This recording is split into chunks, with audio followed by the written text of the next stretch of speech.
I think the biggest barrier at the moment is there's a lot of misunderstanding. So there's a lot of misinformation and a lot of confusion out there. So people think that certain things are more of a barrier than they really are. I suspect when people delve into it that there are hurdles, let's put it like that, as opposed to barriers, but most of those hurdles you can usually be got over, and you can find a solution which is compliant and certainly within the law if you've done the right planning in the first place. In terms of being unique, I think much of what we do is really assess the legal landscape, but assessing the legal landscape in conjunction with the solution architecture. So that really means stepping back at the very beginning and looking at what's being adopted, why, in particular looking at location issues, because they're the things that come forefront in people's minds, particularly in terms of data privacy, and then on into security issues, which are also linked to the Data Privacy Directive as it's been implemented across the EU.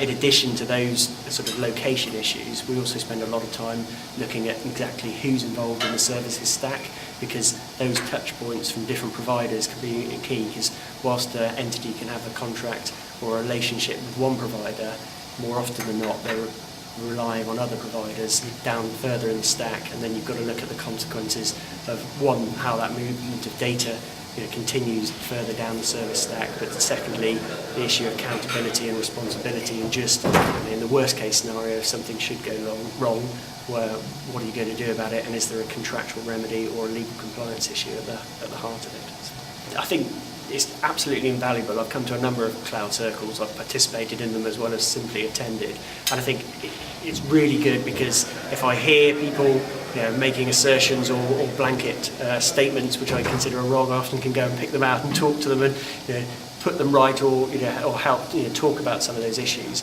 But in the same way, I learn as much as almost anyone else here, because there's always something else. I'm a lawyer fundamentally, but I'm also playing in the technology space. So there's a lot of good technologists here who are educating and sharing their ideas and solutions. And part of being good at being an IT lawyer is understanding the solutions, understanding the direction of the law. So there's a lot to share.